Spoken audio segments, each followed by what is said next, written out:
ETF index mutual funds నేర్చుకుని stock మార్కెట్లో రాణించాలనుకుంటున్నారా? వెంటనే ఈ నెంబర్కి కాల్ చేయండి. నమస్తే, welcome back to Suman TV. Present మనతో పాటు ఉన్నారు తోడు నీడ ఆర్గనైజేషన్ ఫౌండర్ రాజేశ్వరి మేడం. నమస్తే మ్యామ్. నమస్తే రవీణ. ఈ మధ్యన ఒక పోస్ట్ వైరల్ అవుతుంది. అదేంటంటే చదువుకున్న కోడలు కావాలి కానీ జాబ్ చేయొద్దంట. అవును. అంటే దీని అసలు ఎలా చూడాలి? మహిళలు అన్నింటిలోనూ రాణిస్తున్నారు నవే డేస్.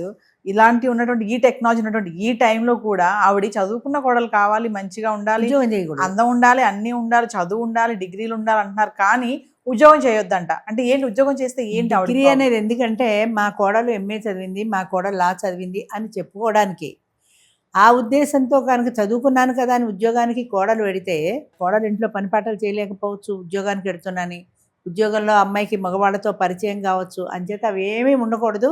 మళ్ళీ 5 క్లాసులు చదివిన ఆడదానిలో అది ఇంట్లోనే ఉండాలి, చదువుకోవాలి కానీ ఇంట్లోనే ఉండాలి అనడానికి ఇది ఒక అద్దం పట్టే ఒక రీజన్ అనమాట. అంటే చదువుకోవాలి కానీ ఉద్యోగానికి వెళ్ళకూడదు. ఉద్యోగానికి ఎందుకు వెళ్ళాలి?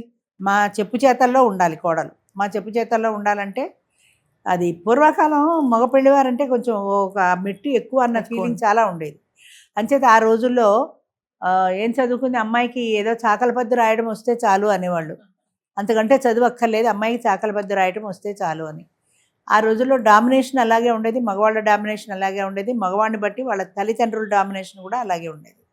అంచేత ఇప్పుడు కాలం మారినా, రోజులు మారినా, ఎంత మారినా ఈ మనస్తత్వాల్లో ఇంకా మార్పు రావట్లే. మేము మగ పెళ్లివారం అన్న ధీమా పోవటం లేదు, అలాగనే మేము మా మాట మార్గకరమే వినాలి, మా మాటే చెల్లాలి అన్న డామినేషన్ ఇంకా పూర్తిగా పోలేదు దేశంలో.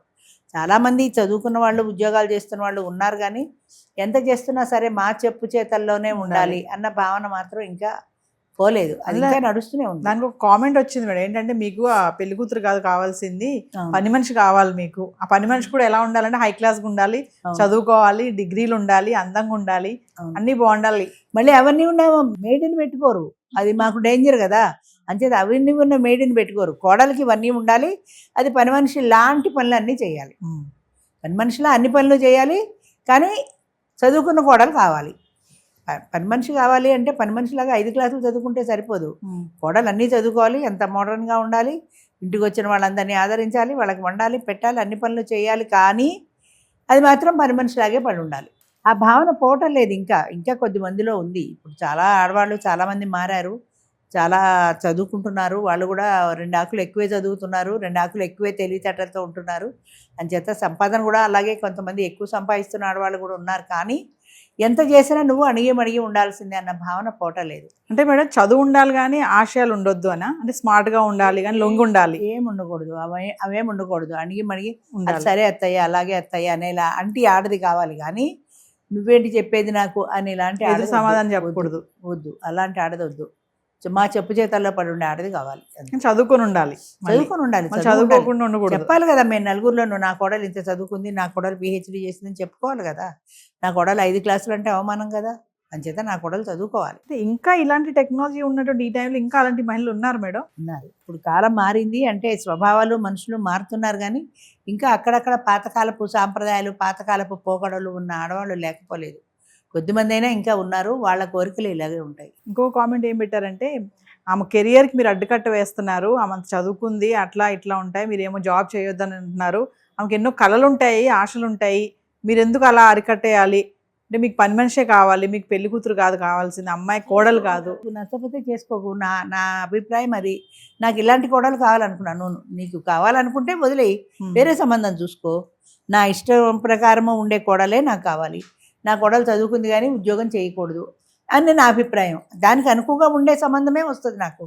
నీకు ఇష్టం లేకపోతే చేసుకోకు, నీ ఇష్టాలు చెల్లించేవాడినే చేసుకో అంటారు. ఇప్పుడు డిమాండ్ కూడా అలాగే ఉంది కదా. ఎస్. అంటే ఆడదానికి ఆడదే శత్రువు అని చెప్పేసి కొన్ని మనం వింటూ ఉంటాం కదా మేడం, మరి దీనికి అదే అనుకోవచ్చు అంటారా? నిజం కూడా ఇలా ఉంటే ఆడదానికి ఆడదే శత్రువు అని అనిపిస్తుంది. అత్త ఒకింటి కోడలే అన్న మాట చాలామంది మర్చిపోతారు. నేను ఒకప్పుడు కోడలే కదా. ఇప్పుడు వీళ్ళు ఏమనుకుంటారంటే నా అత్తగారు నన్ను ఎంత ఆరడు పెట్టింది, ఎంత కష్టాలు పెట్టింది అని దాంతో కంపేర్ చేసుకుని దీన్ని వీళ్ళు అదే చేస్తుంటే, నీ అత్తగారు ఆరడు పెట్టినప్పుడు నువ్వు బాధపడ్డావు కదా, మళ్ళీ నీ కోడలు కూడా అలాగే ఎందుకు బాధపడాలి అని అనుకోరు. నా అత్తగారు పెట్టిన దాంట్లో నేను పెట్టేది ఎన్నో వంతు చాలా తక్కువ కదా అని అనుకుంటారు. ఎస్. ఏమైనా అత్తగారు మారేటప్పటికీ వచ్చేస్తాయేమో ఆలోచనలు అవన్నీ అత్తగారు లక్షణాలు. అయిపోగానే వచ్చేస్తాయి. అత్తగారు అవ్వగానే ఆ లక్షణాలన్నీ వచ్చేస్తాయి. కోడలుగా ఉన్నప్పుడు వేరు, తనే అత్తగా మారినప్పుడు వేరు. ఆ భావాలు మర్చిపోతారు అంతే. చదువుకున్న కోడలు కావాలి కానీ ఉద్యోగం చేయొద్దు అంటే ఫైనల్గా ఏం చెప్తారు మీరు? పూర్వకాలం ఈ పెళ్లి చూపులు అనే కార్యక్రమం ఉండేది. అంటే ఇప్పుడంటే ఏదో హోటల్లోనో బయటనో పెళ్లి కొడుకు పెళ్లి కూతురే కలుస్తున్నారు. పెళ్ళి అనేది మా ఇద్దరికి సంబంధించిన విషయం, మిగతా వాళ్ళంతా అనవసరం కదా అనే భావన కూడా ఈ రోజుల్లో ఉంది. ఇదివరకు పెళ్ళి అంటే ఏంటంటే 2 కుటుంబాల కలయిక, అటు వాళ్ళు ఇటు వీళ్ళు 2 కుటుంబాల కలయిక. కాబట్టి పెళ్లి కొడుకు పెళ్లి కూతురు తరఫు తల్లి, పెళ్లి కొడుకు తరఫు తల్లి తండ్రి, అన్నదమ్ములు అక్క చెల్లెలు ఎవరుంటే వాళ్ళు పొలోమని అందరూ పెళ్లి చూపులకు వచ్చేవారు. అమ్మాయిని ఇంటర్వ్యూ చేసేవారు. అందులో పెళ్లి కొడుకు తల్లి ఇంటర్వ్యూ చేస్తుంది, తండ్రి ఇంటర్వ్యూ చేస్తాడు, వాడు అక్క చెల్లెళ్ళు ఇంటర్వ్యూ చేస్తారు, అక్క చెల్లెళ్ళ భర్తలు ఉంటే వాళ్ళు కూడా ఇంటర్వ్యూ చేస్తారు. ఇంతమంది ఇంటర్వ్యూలకి చాప మీద కూర్చొని తల ఉంచుకొని ఆ పిల్ల జవాబు చెప్పవలసిందే. ఇప్పుడంటే ఇద్దరికి కుర్చీలు వేస్తున్నారు, ఇదివరకు అలా కాదు. కింద పెళ్లి కొడుకు పెళ్లి కూతురు తరఫు బంధువులు అందరూ కుర్చీలో కూర్చుంటే పెళ్లి కూతురికి చాపేసేవారు. చాప మీద కూర్చోవలసిందేది. అంటే ఆ ఈక్వాలిటీ లేదు ఆ రోజుల్లో. నేను సమానమే అన్న ద్వారం లేదు కాబట్టి అది చాప మీద కింద కూర్చోవలసిందే. ఇప్పుడు ఉంటే ఇద్దరు కుర్చీలో కూర్చొని మాట్లాడుకుంటున్నారు అనుకో. అంచేత అలాంటి భావనలో ఉన్న వాతావరణంలో నేను ఒక మెట్టు ఎక్కువ అన్న ఫీలింగ్ మగపిల్లవాడికి ఉండేది, పిల్లాడి తల్లిదండ్రులకి ఉండేది, పిల్లాడి తరపు బంధువులకు కూడా ఉండేది. పెళ్లిలో భోజనాల్లో కూడా నానా గొడవలు చేసేవాళ్ళు. పెళ్లి కొడుకు తరపు బంధువులు అంటే వాళ్ళలో ఒక్కడు కామెంట్ చేసినా సరే మిగతా వాళ్ళందరూ ఆడపిల్లవారు తల ఉంచుకోవాల్సిందే. ఏం పోయినా బాగాలేదంటే మిగతా వాళ్ళందరూ మానేస్తారు అంతే. అలాంటి వాతావరణంలో ఉన్న దేశంలో సమాజం మారింది, రోజులు మారాయి, పరిస్థితులు మారాయి. ఆడవాళ్ళు కూడా విద్యావంతులు అవుతున్నారు, ఆడవాళ్ళు కూడా చదువుకుంటున్నారు. అంచేత ఆడవాళ్ళకు కూడా కొన్ని అభిప్రాయాలు అనేవి ఏర్పడుతున్నాయి సహజంగా. నా ఇష్టాలు, నా కోరికలు, నా అభిప్రాయాలు ఇవన్నీ కూడా తీరాలి అన్న కోరిక భావన చాలామందిలో బలంగా ఉంటుంది. వాటన్నింటికి ఒప్పుకుంటేనే వాడు పెళ్లి చేసుకుంటాడు, లేకపోతే చేసుకొని నేను ఉద్యోగం చేసుకుంటున్నా, నేను సంపాదించుకుంటున్నా, నాకు ఇప్పుడు వాడు లేకపోతే వచ్చే నష్టమే ఉంది, నా జీవితం వెళ్ళదా అన్న భావనతో ఎప్పుడైతే ఆడవాళ్ళు ఉన్నారో మగవాళ్ళు కూడా ఒక మెట్టు దిగి దానికి అనుకూలంగా ఉంటేనే వాళ్ళకి పెళ్ళి అవుతుంది. డిమాండ్ అండ్ సప్లై థియరీలో అంచేత డిమాండ్ వీళ్ళకి ఎక్కువ ఉంది వాళ్ళకంటే. అంచేత ఆడవాళ్ళు కూడా ఒక మెట్టు సర్దుకోవాలి అనే భావన తగ్గిపోయింది. అదేదో సినిమాలో శ్రీకాంత్ చెప్తాడు, భార్యాభర్తలు ఇద్దరూ సమానమే, భర్త కొంచెం ఎక్కువ సమానం. ఎక్కువ సమానం, సమానంలో ఎక్కువ తక్కువ ఉండదు కదా, భర్త కొంచెం ఎక్కువ సమానం అంటాడు. అలాగా భార్యాభర్తలు అన్న తర్వాత ఇద్దరు సమానమైన భావన ఇద్దరిలో ఉండాలి. ఆ ఇద్దరు సంసారాన్ని నడిపించాలి అంటే ఒక అండర్స్టాండింగ్తో వెళ్ళిపోవాలి. అలా కాకుండా నేను ఎక్కువ నువ్వు తక్కువ అన్న భావనలో ఉంటే సంసారం నడవదు ఎప్పటికైనా అంతే. Thank you.